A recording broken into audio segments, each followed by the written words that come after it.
Welcome to the NCIA's Voice of Cannabis. Join hosts Aaron Smith and Jimmy Young as they dive into the pulse of the cannabis industry, featuring weekly guests who break down big topics like standardization, evolving regulations, and exclusive member spotlights. Get informed, get inspired. And now, here are your hosts, Aaron and Jimmy. Hi, everyone. Welcome to another episode of The Voice of Cannabis, the NCIA's weekly podcast. I am PCM TV's Jimmy Young, and I co-host with Aaron Smith. Aaron Smith, CEO of NCIA. Great to be here with you all. That's right. And if it wasn't for Aaron, we wouldn't have our special guest. So, Aaron, I'm going to let you introduce the congressperson, if that's okay with you. Well, it's an honor, Congresswoman Dina Titus. It's an honor to have you here for, I think this is our fifth or sixth episode. Congresswoman Titus has been a just tireless champion for cannabis policy reform, just accepted NCIA's Legislator of the Year award at our annual fly-in, our lobby days, just a couple of weeks ago. And most importantly, I think what we want to talk about today is some legislation, the States Act, which is groundbreaking legislation that would harmonize state and federal law. And so, Congresswoman Titus, welcome to the show. Thank you for joining us. We'd love to hear your take on the States Act. How's momentum going around this legislation? Well, thank you for having me. And it was great to see all of you storming the Hill a couple of weeks ago. And it's nice to be talking about some issue other than that big, bad, beautiful BS bill that the Republicans just passed, because that has certainly been the preoccupation since I saw you last. Yeah, I'm an optimist, or I wouldn't be in this business, and you must be too, because you've been fighting these battles for a long time. But we've introduced the bill. I've introduced it with the Republican co-sponsor. At this point, we only have three co-sponsors, but that doesn't really mean anything. It's early, and like I say, people have been very much caught up in the appropriations process, so I think that will change. Also, the fact that y'all were on the Hill visiting with your own representatives generated some more interest, and I know y'all were pushing it as you met with members, so I think that will help to get more co-sponsors too, because the different marijuana bills over time have seen an increasing number of people getting on board. And that's been pushed too by the fact that you're seeing at the state level more and more states having referenda or having legislatures put in place laws at their level. That pushes their congressional representatives to take another look at it.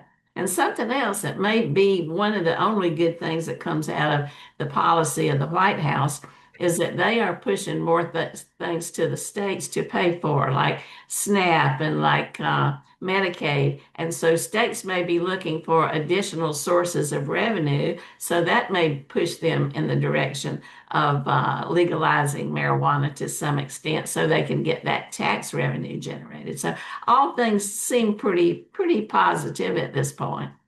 And you mentioned the word hope, and you've given hope to the industry. I can tell you that because in the trenches, talking to the people that were both at the lobby days for the NCIA, and also feedback we got from the last person of Project Cannabis Unity Week, people they look at the facts and figures, they look at their bottom lines, and they are very worried, very concerned that something has to happen and it may not. And I'd like to ask you, how did you get Dave Joyce and yourself, a Republican and a Democrat, actually coming together and working on something together? To me, you guys deserve the awards the NCIA gave you. Well, thank you. That was very nice to receive that award. And also, he's on one of the money committees, so he's well placed in his own position to help us, not just in the party, but on the committee. We don't agree on many things, but this is one that can be bipartisan. Doesn't have to be ideological, can be practical. And certainly it's practical in terms of the sense that if it's legalized, it's better regulated. If you can do research, then you can make a stronger argument for why it should be legalized. You can better generate tax revenue.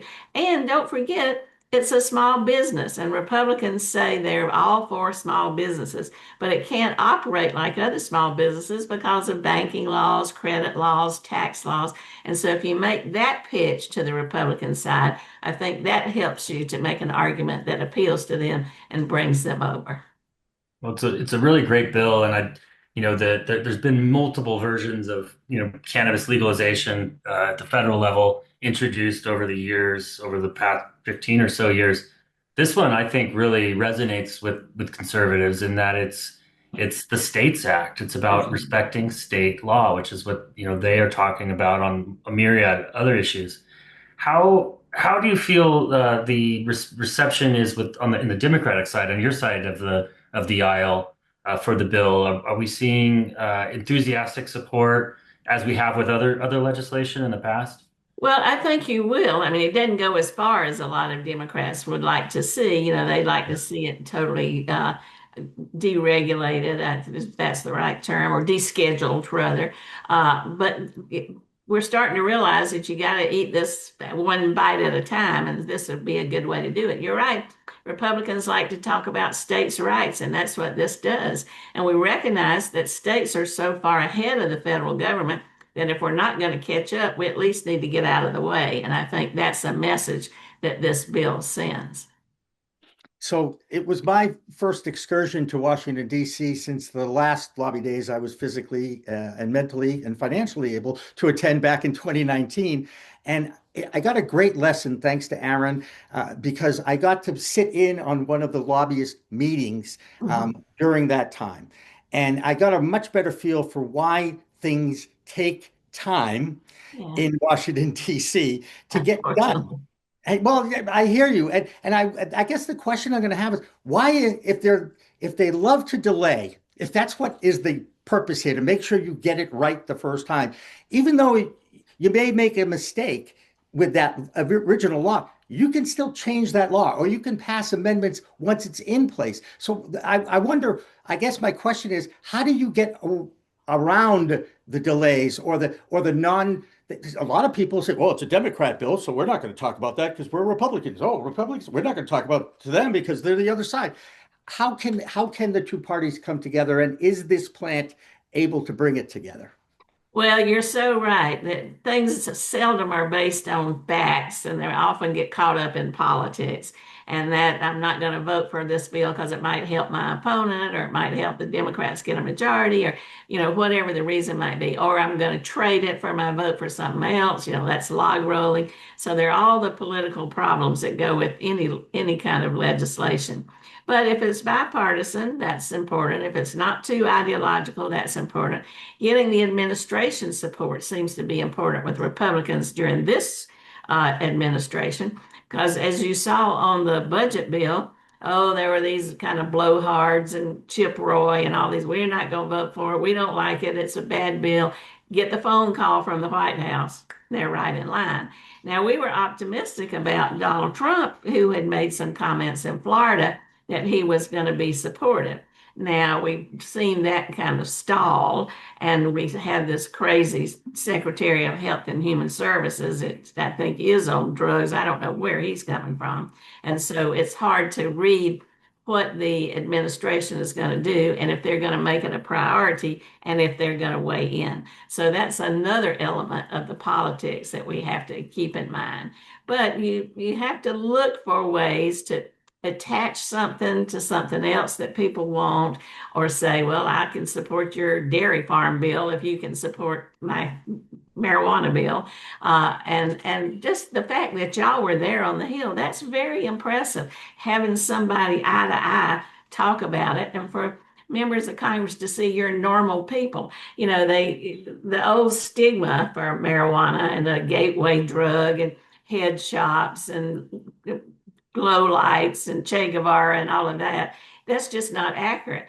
When I first started visiting some of the marijuana facilities before it became legal in Nevada and California and Colorado, you see what operations they are. You've got agronomists, you've got chefs, you've got chemists, it's a very professional operation. So your educating members is as important as your advocating with members. And I think that works. Absolutely. Education is the key in the entire industry. And even those, by the way, that think they're educated need to get more educated That's because true. consumers go into these dispensaries and they buy the product that has the most THC percentage in it without checking the terpene profile or all the other elements that can impact the effectiveness of this plant. So take away the fact that you can't educate the public because you don't have access to public service announcements on mass media. In fact, mass media is the only place where you're going to see substance abuse messaging. Hmm. And it bothers me being a member of the media for 40 years. And I'm like, if we're really doing the right thing for the public and getting them information they can use, by not allowing the industry to talk about any of the positives that this plant can give people, it defeats the whole goal towards normalization and acceptance, not necessarily legalization. How in the world can that ever happen? How can that change? How can the marketing rules in the industry make it easier for those in the industry to get their messaging out? Well, some of it flows up, and some of it flows down. And so I agree with you. I think education is the key. I'm a college professor. That's my real job. Politics is a avocation. But I think that, well, I'll give you an example. Here at UNLV, the University of Nevada, Las Vegas, there is actually a center for research on marijuana. But it's very difficult for them to operate because they can't get access to things they need to do research on. But that's putting forth a kind of an academic kind of information. There's one in California as well that's been doing research even longer. So getting those facts out there, I think is important. Public polling shows that 70% of people in this country, both parties, are in favor of legalization. So somebody's getting the message. But I do think that if you were able to do good research, you could present those facts, that would be helpful. If you talk about how much revenue would be brought in from taxes, that's helpful. Also talk about how many jobs are created in the industry. If you could operate like any small business, you would contribute to the economic level and development of any community. That's another angle for getting out the information. But as long as people aren't, they get fatigue on issues. There was a big push about this for several years ago. Now the emphasis has shifted over to psychedelics. That seems to capture the media more. And I think that blurs our message and may not necessarily work to our advantage. We got to be sure that we aren't taking off down some other path and we don't accomplish this before we go. Yeah, I'm glad you brought up UNLV and you of course represent Las Vegas, which Nevada, as I think some listeners remember, was a pretty tough state to finally come on board with cannabis legalization. It was on the ballot a few times and failed. The Gaming Commission opposed legalization, and really all of the kind of institutional forces pushed against us. But now today, that Las Vegas, I think, has one of the most vibrant cannabis economies in the country. There's very pretty beautiful dispensaries on the strip. Tell us a little bit about your evolution and what's it like being a champion for cannabis in Las Vegas, and then juxtapose what's it like being a champion for cannabis in the halls of Congress. What kinds of conversations are you having behind the scenes that our listeners might be interested in? Well, you're right. It took a while, even after the initiative passed, for us to actually get this in place because, it takes some regulation. How do you keep a handle on it? How do you tax it? For a while, because you can only deal in cash, which is another problem, the security problem. People from the few little dispensaries that exist and just went down to the state office building, opened up a bag and poured some money on the table and said, yeah, this is what we got. And you had some little Barney Fife guard there to be sure nobody stole the money. So it was pretty primitive. It's gotten much more sophisticated since then. And I think we can be an example to some other states. So it's interesting how gaming was opposed to it because they weren't sure what the impact would be on their bottom line. It's like the appeal to millennials. How does gaming do that? So they were afraid, well, if people are just sitting around getting stoned and listening to music, they're not going to come down to casinos. How's that going to impact us? But now we have moved from medical marijuana to recreational marijuana, and we're one of the first states, if not the first, to move towards places where you can go and lounges, I guess. So that's harder to kind of set up and figure out how to operate to keep marijuana separate from alcohol. But so that's kind of in progress, and we'll see how that works out. But there's not any real stigma to it here in Nevada anymore. In fact, during the last election, some of us figured people are standing in line at these dispensaries. Maybe that's a good place to go shake hands and register voters. So we were out there doing that. But unfortunately, a lot of the people there were tourists. They weren't people who lived in Nevada, so it didn't help us politically very much. But that stigma is pretty much gone because we've proven that you can regulate it. You are keeping it out of the hands of children. Businesses have contributed a lot of tax revenue over the years. In Congress, it's a little more difficult. People are a little more circumspect. Yeah, I mean, you know who your friends are. I'm very proud to step into the shoes of Earl Blumenauer. He was such a champion for so many years. He kind of passed it on to me, so I hope I can live up to that. He's still a good person to call for advice. But I wouldn't say it's a stigma. It's just don't bother me with that. That doesn't impact my district. Or I'm from Iowa. People don't want that, and maybe hemp for the farmers, but not, marijuana. So there is a difference here at home, but people think in my district, which is the Las Vegas Strip, anything goes anyway. So I'm a little different circumstance. Yeah, and I will admit, I have been to Dazed, which is the social consumption lounge attached to Planet 13 in Nevada. I was there at MJ BizCon. It was quite an experience on many fronts. Let's just leave it at that. The dismissal of the issue is something you kind of mentioned. And how do you get over that? How do you explain to people that this is a plant medicine? People need to have access to their medicine because it has medicinal value. Forget the Controlled Substances Act, which I believe needs to be rewritten anyway. But so how, if they don't even, if it's a non-starter, isn't that the word they use? It's a non-starter. Don't bring up cannabis. How do you get over that? How do you get it in front of them saying it's been long enough? There's too many people still getting arrested for possession crimes in illegal states. Well, the messenger makes a big difference. They may not listen to me, but if you have the right messenger, I think they will pay attention. And there are two messengers for this, I think. One is seniors. This isn't a bunch of teenage hippies we're talking about. We're talking about seniors who want this for medical reasons, for pain or cancer or epilepsy, whatever it might be. And then the second part of that element is the parent with the child who has epilepsy. So you see that it is a medical thing. And something else that we need to be sure that we uplift, I guess they say now, are veterans. Veterans absolutely have shown that this helps with PTSD, it helps with pain management. But right now, the VA can't even talk to veterans about the option. And so that means they self-medicate, and that, it's a haphazard. You don't know how it interacts with other medicine. You don't know how much you should take or not take or whatever. But veterans right now have a lot of clout and a lot of respect politically. So if you can get those groups energized, you get the medical piece with the patients, elderly and children, and you get the veterans and send them out to have the message. I think that might break through some of that reluctance. Good.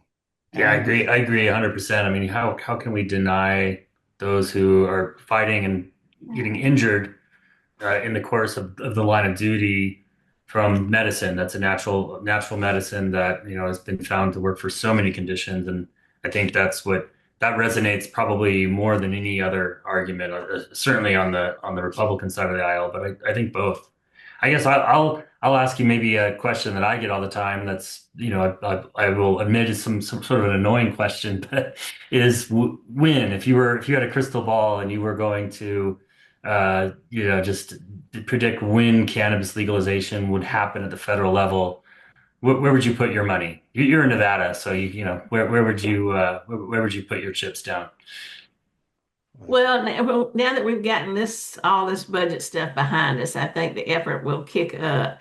It's just so hard to say about this administration. I mean, every policy position they take, they switch the next day or the next hour. Look at tariffs back and forth, back and forth. Employees of the federal government, same thing. So it's hard for me to predict, but until they kind of get on board more, I think you will still see a reluctance by Republicans in Congress. So I'm not going to bet on a certain date. I mean, I know the odds, so I'm not going to do that. But I think you will see enthusiasm or at least attention to it ramp up some. We've got to, it's not just getting it passed on the floor. We got to get it to move out of committee. And that's the first really big step. If you can make that happen, then on the floor it might be a little easier. And it's going to take both houses. You know, the House has been more willing to pass some of this legislation than the Senate has. And so I think that's where your work is really cut out for you from the lobby and advocacy side. I do want to ask you a question about psilocybin because you brought that up. And in the media, you see a lot of cannabis media companies covering the psilocybin effort, just like they covered the cannabis effort or the fight to end cannabis prohibition effort. I think the industry continues to make some mistakes, let's just say, and that includes media. And yes, I'm part of it. I get it. To me, it lends itself to the gateway theory. I don't want to give the prohibitionists any other ammunition in their gun. It's like, oh, first you want me to legalize cannabis, and now, of course, you want me to legalize a psychedelic. As someone who has never done a psychedelic, okay, and has had a decent life and lots of pain, but that's another story. The point is it giving the prohibitionists more ammunition to fight against and slow down any psilocybin legislation? Because I see it getting passed before cannabis legalization. Well, there's certainly a fascination with it. I think it's already passed in some of the northwestern states, hasn't it? Is it Oregon or Washington where they're doing it? I believe there was some look at it even in the Nevada legislature this session. It's a double-edged sword. If you get more folks arguing these kinds of things, that's good. But if you take away from your argument, that's going to be a problem. And I can certainly see how that would be the case. Yeah. I think that gets back to that veterans issue is, we've seen psychedelic policy reform really happen more rapidly. And I think that's because veterans are kind of at the tip of the spear for that. And, NCIA doesn't take a position on those issues, but it is fascinating to watch kind of the next evolution after cannabis. I want to ask a question that isn't on the list, and it's not going to freak you out in any way because I read your bio. You're someone who champions environment and someone who's concerned about it. Couldn't there be an incentive in some of these legal states to use solar power? There's one solar power dispensary and grow in Massachusetts. I happen to know who they are. They're very nice people. And I wonder, is there a way to do that? Because the electric grid in Massachusetts, 10% of it is being used to grow cannabis. It seems to me, let's incentivize the industries in some way to use alternative energy. Is that ever part of the conversation ever? Well, I haven't heard much about that, but I think it's an interesting thing to approach. A lot of the strength is in coalitions. And if you can get a coalition between green energy groups and marijuana, and then maybe you get labor in there too, that would be a pretty powerful group that could advocate something that's a win-win-win. So I'll pursue that. I'll check on that because it would certainly be good here in Nevada. We're the sunniest state in the country. We could certainly use that. That's right. And on that note, you can build houses with hempcrete that are flame retardant. California just came through a horrible season of wildfires. Again, another reason to do something about this using the plant, not just to get high. There's so many elements to this plant that have to be used. And that's, again, will help, I think, get acceptance on the floor of the House and the Senate. What do you think Well, of that? I think you're right. And that opens up that whole question of growing hemp, which is seen separately. Here in Nevada, water is a huge issue. And so they grow a lot of alfalfa up in central Nevada, uses up a lot of water, and then they just ship it to China. I said, use less water, grow hemp, but there's a market for that here at home, and you don't have to ship it to China, and it uses less water. So I think you could look at a number of environmental things around this issue that might give you some allies. And can that soften the argument and give you a little more of an entree Yeah. into the other side that continues to resist this because they still see it as the drug that gets people high? And Yeah. it's a plant medicine. It helps people. Well, that's right. Unfortunately, right now, the same people who might be against marijuana are also against the planet. They're not being very helpful to any kind of environmental issues. They're rolling everything back and taking away incentives for solar. So we'd be fighting on two fronts as well. But the states can do something. That's right. Oh, absolutely. You're so right about that. Right. And this States Act, after all, it's called the States Act, gives power back to those states. So again, another thing that the people in DC have to understand, yes, there's a problem between the federal law and state laws, and different states have different laws.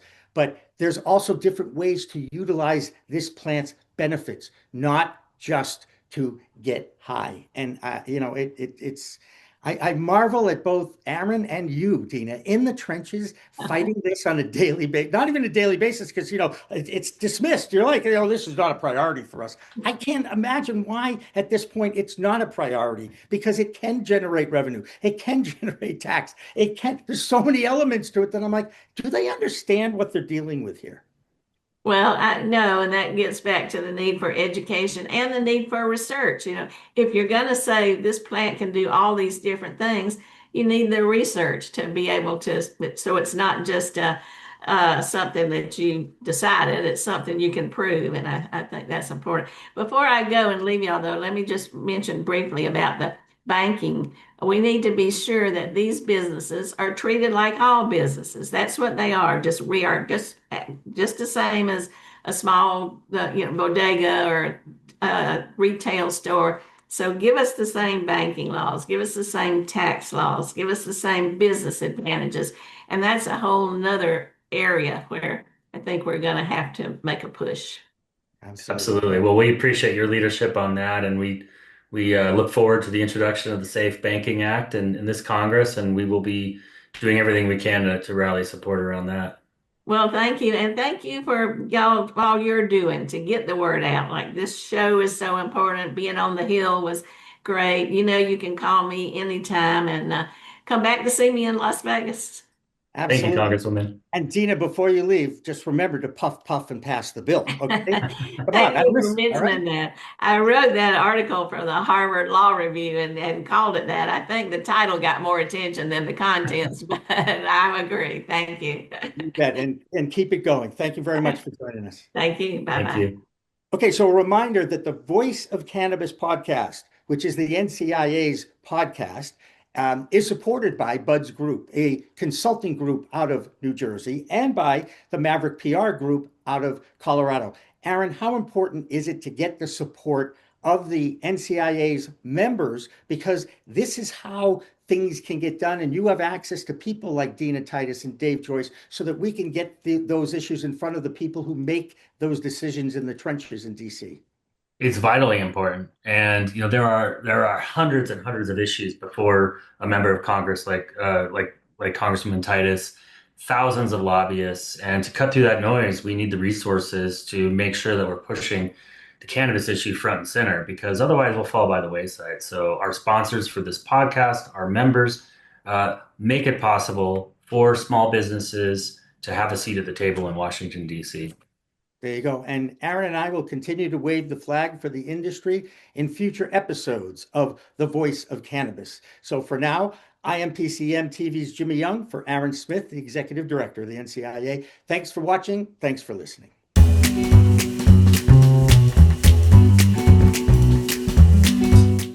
We focus solely on the cannabis space.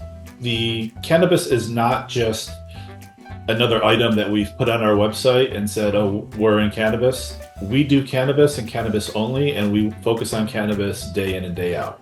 So with Buds Group, we're going to not only work with you and give you advice, we're going to help see your project through to completion.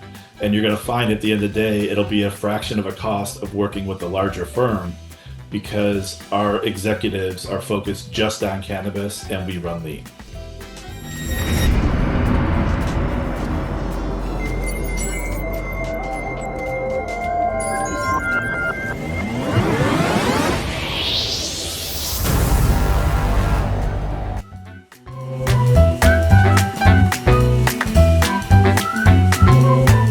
Looking for PR that over-delivers on expectations? At Maverick Public Relations, they pair big agency experience with personalized attention. From launching award-winning brands to securing top-tier media hits, their data-driven communications team helps visionary leaders and entrepreneurs rise above the media noise.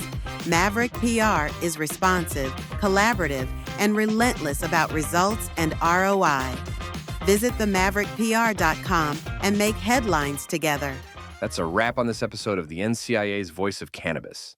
If you liked what you heard, smash that like and subscribe button, follow us on your favorite platform, and share this episode with your network. We've got more industry movers, shakers, and game changers coming your way every week. So don't miss a beat. Tune in next time for another fresh episode with Aaron and Jimmy.